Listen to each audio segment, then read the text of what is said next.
It's a little cafeteria.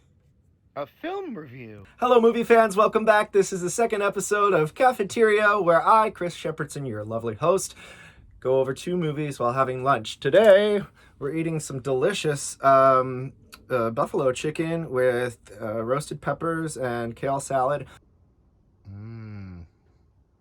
Chicken fajito tacos. I'll show you how to make that in just a minute. Doesn't it look lovely? And we're reviewing two awesome movies that I saw in the last few days called Chinatown and Rollerball. The first one, Chinatown, let's talk about it. 1974, stars Jack Nicholson. It's a Roman Polanski film. It's about the water wars in California, and I think it's fantastic. Obviously, everybody knows this. If you're a cinephile, this is one of the best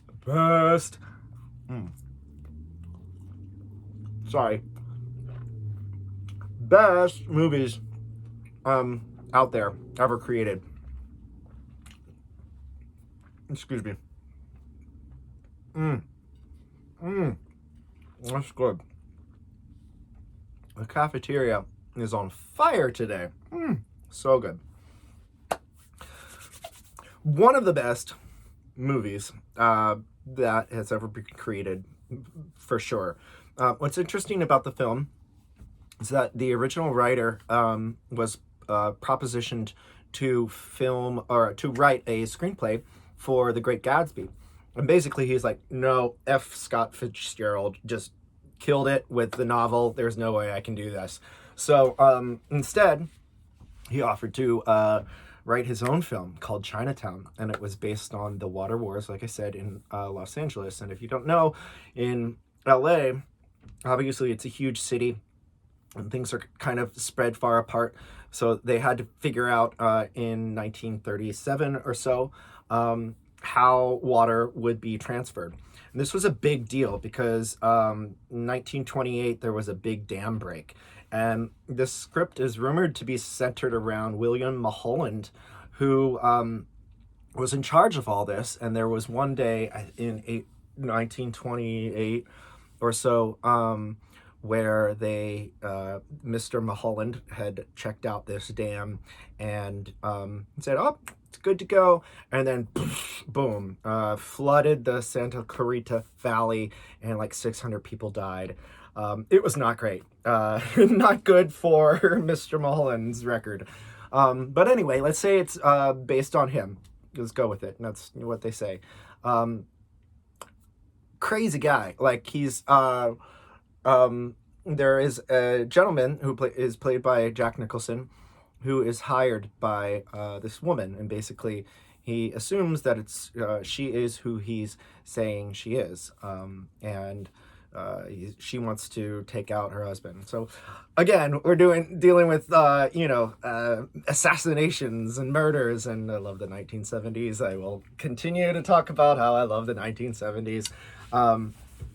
Apologies if you don't, maybe this isn't the channel for you, but if you do, ooh boy, this is a good one. 1974, very noir. Like if you know film noir, it has those dark shadows, and basically when the rise of Hollywood started, the Italians came over and started making movies in the worst accent ever, sorry, making movies in LA, and they brought over their style, which was very dark. You'd even see like twisted angles that are, not horizontal or vertical, it's diagonal. Oh boy. Yum. Ooh, that's good. And like a Dutch angle, right? So this film, Neo Noir film in 1974, Chinatown, is very dark like that, and it's kind of a murder mystery, like whodunit. It's got a lot of like intricate parts to it. So I won't even begin to try to explain the plot. You just have to watch the film. It stars Jack Nicholson and Faye Dunaway, and that's pretty much all you need to know going into it. It's about the water wars. They try to figure out, building this dam and how it's going to be irrigated, and, who said what and who's in charge. And I was going to say this. What I really like about this film is it kind of beckons to, obviously, film noir movies, which is really the beginning of Hollywood. But it also harks to, it also reminds me of those like 1950s, 60s Western inspired films that have to do with like drama on the ranch. And I'm thinking about the movie HUD. I believe that was Rock Hudson. HUD is great, fantastic movie, kind of set on the open plains and has to do with drama. James Dean's film. He did Rebel Without a Cause, Giant, and I'm a terrible James Dean fan. East of Eden. So East of Eden is that story about two brothers, and fantastic film. So basically they're fighting over land. And interestingly enough, this film, Chinatown, did so well. It got some awards, Academy, Enemies, all that kind of stuff.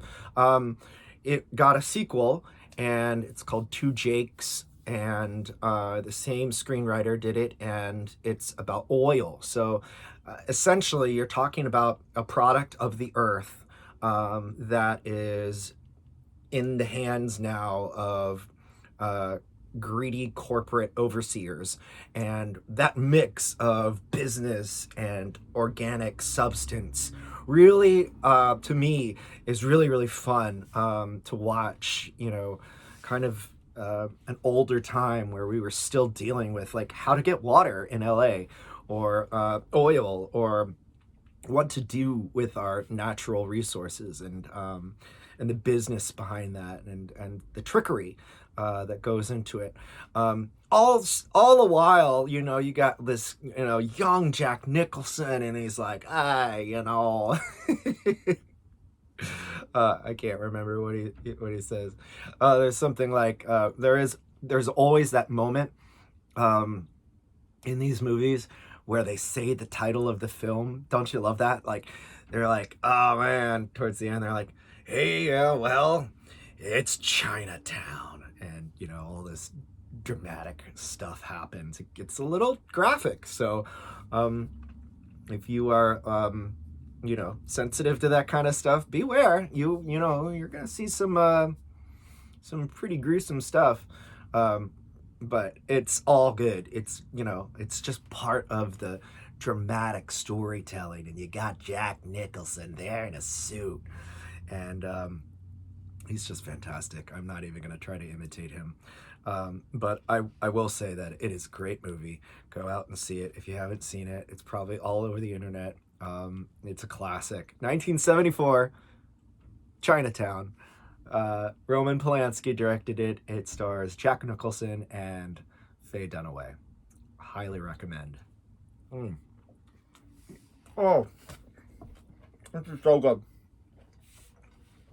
So good. All right, so you got your tortilla. Boom. Got your chicken. Boom. Got cheese. Boom. Microwave that. This is a dressing that came with it. You can use whatever you like. Ba-bam. Oh, and how could I forget? Sauteed some green peppers. Sprinkle those right on top.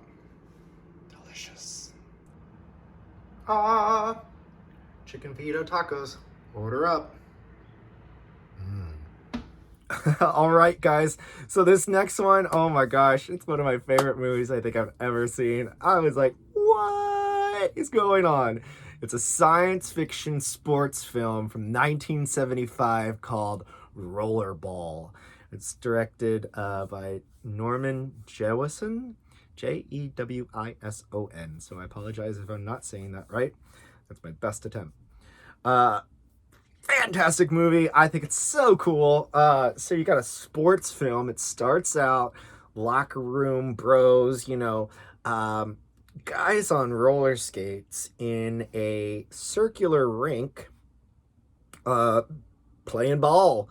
They have this tiny metal, like softball basically, but it is heavy. It is like a full on, pinball in real life, and it goes around the track, and there's some incredible shots, you guys. This is one of the coolest movies, I think, that came out of the 1970s. If you're a sports fan, if you're a sci-fi fan, if you like both and you like roller skates, this is the film for you. Oh my gosh. I took notes. I had to take notes on the plot just to keep up and remember what I was going to say. But I'm throwing this aside. I'm gonna try to wing it. If I can't remember what I'm trying to say, I'm gonna just. All right. Well, I'm good. Oh my God, you guys, Rollerball is such a cool film because it has such incredible shots. This is all done on 35 millimeter. It is moving so fast. They had these guys skating at full force, and it's just, and you're looking at it and you're like, this guy has like leather fingerless gloves and there's little spikes on it. And I'm like, this, that's fashion, but this is almost Mad Max style. This is like the 70s version of the future. And I was totally right.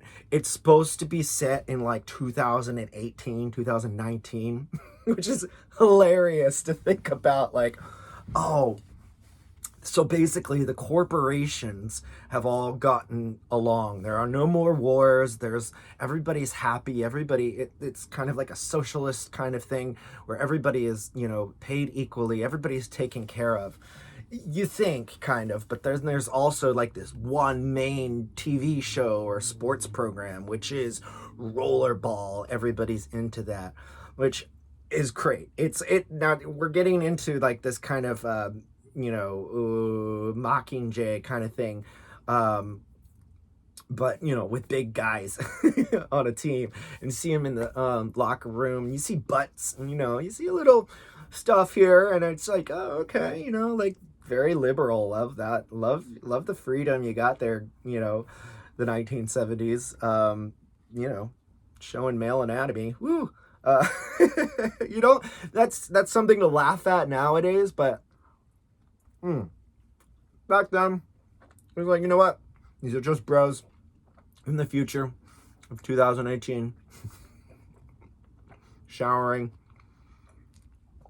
getting ready for their roller skating football match. But it's great. So you really see like the different dynamics of the players, and they really, are forced into being the best. And you see the guy, he's like the guy. His name is Jonathan, and he's the Tom Brady of this whole story. He like is a killer. Like he goes in, he wins. Doesn't matter what team he's on, he's always gonna kill it. You might not like him, but everybody else likes him, so you gotta like him. And he's just all American, and he's a good guy. But so this whole corporate overlord thing says, oh, we got to pull this Jonathan guy in. And, Jonathan has this like friend who's called Moon Pie. I love that. He's got like a mustache, and he's like, he's got these like super pills that you find out later. They take these little pills, and they're an aphrodisiac. Why they're taking aphrodisiac pills in the locker room together, yeah, I don't know. So Jonathan goes into the corporate office, and he meets with this guy Bartholomew, and these names are ridiculous, so hang tight.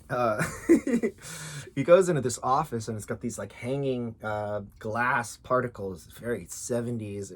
It's really just a preview into the 80s with vertical blinds, right? And Jonathan touches one of the pieces of glass. He's like, oh, ow, cuts his finger, and the corporate guy, brings him in, and they're talking about how they want him to quit, and he wants to retire. And he's like, why would I retire? And he's like, my finger is bleeding. And he hands him the white handkerchief out of his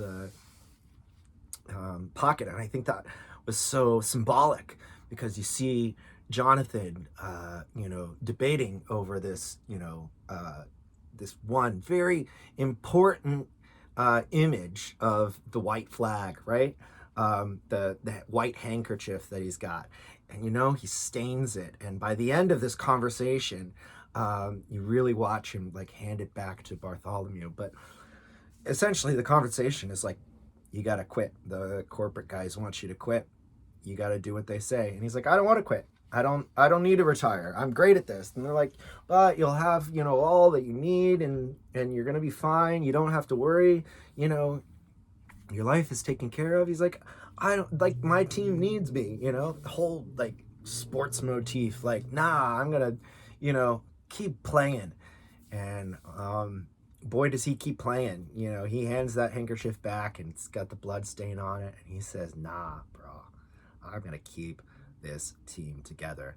And so they go and they like have made it to like semi-finalists, nationalists, internationalists. It's this big competition, and basically it's the Houston team, and they keep playing, and they get they get involved. Like, it's like a contact sport. Like, you really look at this this sport. And so this was filmed in Munich, Germany.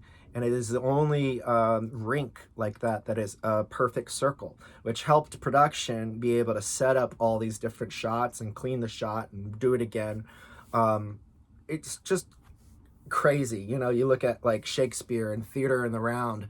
And so shooting in the round like that is just really incredible to watch guys, giving it their all. And this gets really intense. So the second part of this story is that he lost his wife. Jonathan lost his wife to the corporate overlords, and one corporate guy wanted his wife, so he had to give up his wife, because you just do what you say. He's like, I lost my wife. Like, what do I owe the corporate guys? Screw them. I'm the big guy on campus. Everybody loves me. The whole world loves me. I'm freaking Tom Brady here. I'm freaking Tom Brady here. He's like, well, you don't have to, tell me what to do. So he goes back to his apartment, and he, kind of replays. Of course, the apartment is schwanky. He arrives on horseback. And, in the future, they're still riding on horseback, and wearing, coveralls made out of polyester with the big, flaps, and fantastic boots, like beige cowboy boots. I'm like, ooh, that is awesome. I need to get me some of those. Anyway, he kind of relives his past, and you kind of see that there's a sadness to this guy. He's, he has it all, but, he's still without, especially in the love department. And he says, I'm going to keep playing, man. This is all I got. The sport's all I got. And they, remind him that no player is bigger than the game. Collective force will always win. Anyway, so they go into a higher pressure scenario where it's the semifinals, and they're playing Tokyo. And, these shots are just so great. You see, all these different ethnicities, being represented. And it's really kind of cool, like the way the casting was done. The rules change in Rollerball at this point, and Jonathan doesn't really know what's going on. He tries to figure it out by going to a fancy library, but everything's online, and there are no more books anymore, except in a far off place that he intends on visiting later. And Jonathan's like, fine, I'm just gonna, moon pie is like, yeah, just, don't worry about it. You got everything, bro. So they play Tokyo, but the rules have changed. And now Jonathan is up against, basically, there are no, fouls. There are no, rules anymore. You can go overtime. You could beat somebody up. And the Tokyo team, at first seems like an easy target. They're little guys, according to Jonathan and his big American bully friends. They're like, let's go in and kick their butts. But Tokyo gives them a run for their money. They're like, little speed demons, going around and teaming up, and starts to get really intense, and the funny part is is like you're like, oh, is this a sport? Like, this shouldn't be a sport. At first you're like, this is cool, this should totally be a sport, and then you're like, wait a minute, oh my gosh, if this was ever a sport, like, people probably got really hurt. Ooh. Can't imagine if it was. It was not a sport. They wanted it to be a sport after this movie came out. They're like, this is so cool. Like, let's get the rights to rollerball and make it a real sport. And the guys like I wrote this, like you directed this, I did, this is not what we're, we created this product to show you it's not a good idea. The movie goes on. They go to a fancy party after, of course, they're on to more matches. I don't want to give it away to you, but they're on to bigger and better things, and the stakes just get higher and higher. There's a scene where they're at a fancy party and they got this crazy ray gun that they're, firing at like full-grown trees, and then the tree just goes and you're like, wow, what kind of gun have they made in 2018 where we got this going on? They're all like loopy on their aphrodisiac pills, and you still got straight arrow Jonathan, complete opposite from Moon Pie, who's drowning in the ladies. You have Jonathan, who's like, I want my wife back. If I have to quit, then I have concessions. And Bartholomew is like, this is bigger than me, bro. The whole thing is bigger than me. You can't get out of this. You're gonna have to retire. And Jonathan's like, nah, I'm gonna keep playing. I'm gonna see this till the end. And then there's this call girl, I guess, that is hired to go over to Jonathan's house and be his, special friend. Kind of get his mind off of his former wife, and he finds out that she's basically there just to convince him to quit, and he's like, nah, I get it. This is all a conspiracy. Everybody's trying to, tell me to stop. Moon Pie gets severely injured, and he's, his best friend, and I'm spoiling it now for you. You gotta watch it. But essentially, Jonathan sticks it out till the very bitter end. Jonathan says, I'm a player, and I am bigger than this game. And so the corporate overlords, all have a board meeting. They're like, well, he's if he doesn't quit, he's gonna have to lose. And then you're like, oh, wow, this is very Hunger Games. And it's really cool. I think it's really cool because this is the first movie that actually recognized the stunt performers as major players in its film. And for 1975, you can't beat it. Sci-Fi sports film. I never thought I'd say it, but I loved it. At first, I was like, oh gosh, a sports film. Not usually my favorite. But come on, you got roller skates and beating up and leather gloves, and I'm like, oh, this could be kind of cool. And it was super cool. And I'm so glad that rollerball, and I'm so glad that rollerball, and I'm so glad that rollerball is not a sport. It is too dangerous. No, don't get any ideas. All right, guys, thanks so much. This was fun. I appreciate it. Have a good lunch, and I'll see you next time here on Cafeteria, where we analyze movies and have a bite. Bye-bye. I'm freaking Tom Brady here.